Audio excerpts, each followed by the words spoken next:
ancient aliens. Of a reptilian Satanist pedophile group. Conspiracy theory. Place a clear quartz crystal on your 6th chakra. He shot and killed Bigfoot. Paid crisis actors. Conspiracy theorists. CIA. Black sites. Brain control weapon. Conspiracy theory. The earth is flat. And just a conspiracy theory. Birds are all around us. But are they just feathered and occasionally aggressive flapping pests that poop on your car? What are birds? We just don't know.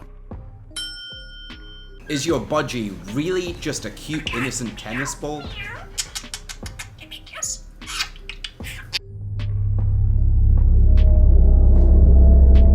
Are seagulls really just an avian species that became hyper-specialized over millions of years to become the apex predator of chips and bin bags? I don't understand why the seagulls feel that they can take everybody else's paid-for food. Or is there something more sinister going on? Birds are everywhere. You know who else wants to be everywhere? The government! Coincidence? Wake up, sheeple. Back in World War II, the British military experimented with putting pigeons inside missiles that would peck at a screen and guide the missile towards enemy ships. This technology obviously wouldn't work in the modern world without reducing every Greggs and Subway within the operational theatre to a smouldering crater, but what if birds still had military applications? We're not talking about harnessing the power of COVID intelligence to drop nuts on enemy armoured columns, or collect coins to fund a new aircraft carrier.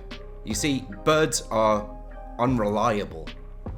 An attack goose might be very effective at holding ground, but the chances of friendly casualties are unacceptable.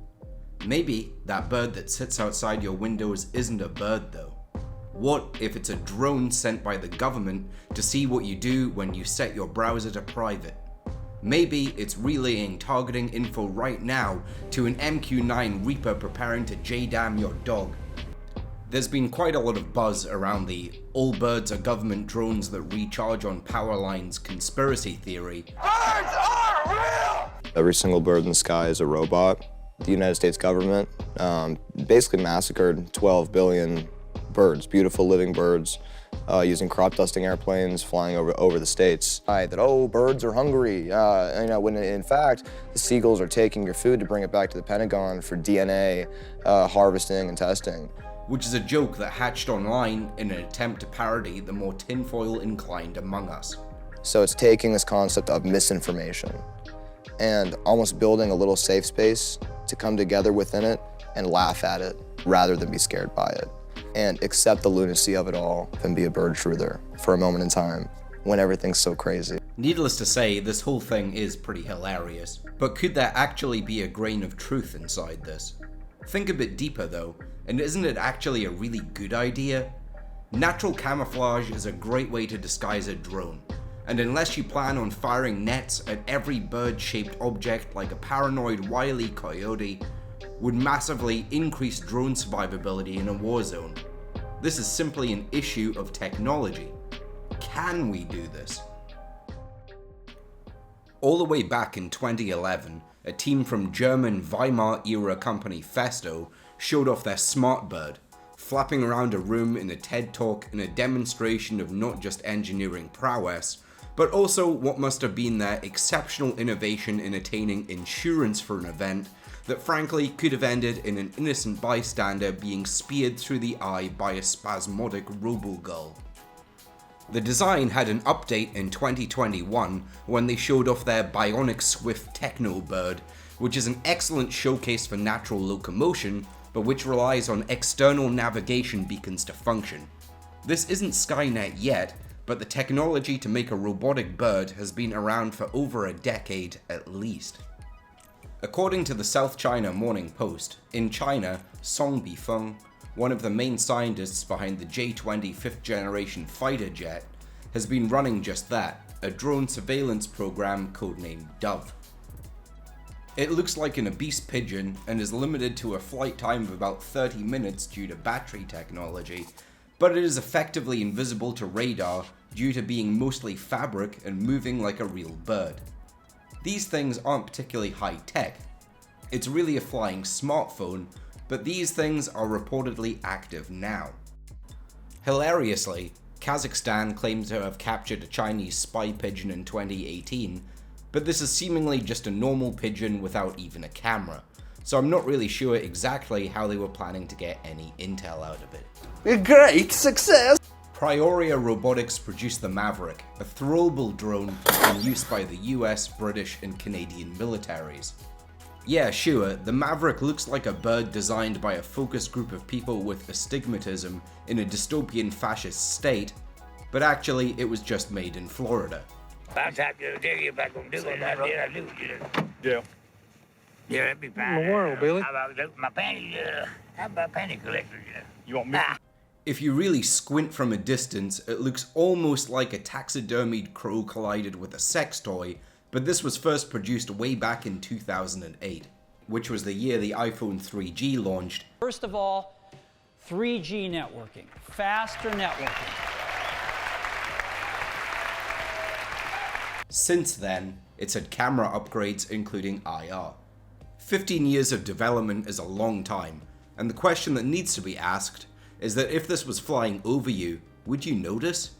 It's supposedly completely silent from the ground, packs a gimbaled camera, and has a flight time of about 1 hour.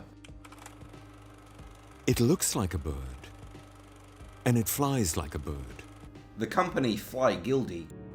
Flygildy is an Iceland. Flygildy? Flygildy. To steal your food, 3 slices of pizza. From Iceland, the country, not the supermarket, the team are currently on their 5th generation of a prototype of their robotic shithawk, the Silent Flyer. Shithawks. Big, dirty shithawks. Admittedly, it's only at the point of seemingly being spun around on a stick like it's preparing to be an astronaut. They've also received a patent for naturalistic flight, where they humbly refer to themselves as an Icelandic Leonardo da Vinci. Their marketing blurb states, "Natural flight characteristics and quiet gliding make the drone an ideal solution for security and surveillance applications." Would be in cases like surveillance and security. First case, the police using Silent Flyer in residential areas. Second case is in military surveillance, where they could be monitoring borders. This should terrify anybody just as much as if you had to enter a spelling competition with the names of the people responsible for this feathered breach of privacy. In all honesty, this one seems a bit far behind in terms of application, and comes across a bit like a desperate startup angling for contracts with anybody, although it has signed a contract with the Icelandic Aviation Authority to help scare birds away from the airport runway at Reykjavik Airport. Although it was beaten to this application by several years by the Robird from the Drone Bird Company, who moved away from flapping birds to ones powered by propellers as they were able to attain longer flight times. Also apparently received interest from noted philanthropists Lockheed Martin, who are well known for their charitable work in delivering explosions to non-English speakers. Digging into the joke conspiracy theory at the heart of this episode, it is clear that the truth is that not all birds are government drones. However, if you were to tell me that no birds are government drones, I wouldn't believe you. This technology exists and is being implemented in the civilian sector. Some birds are drones, and it's not even particularly new technology. So, next time you look up and hear the sound of birdsong, just be aware that one of those silhouettes up there very well could be spying on you. The next technology barrier for surveillance isn't birds, it's insects. Thank you for watching the very first episode of Conspiracy Theory, and if you found it interesting, please consider subscribing.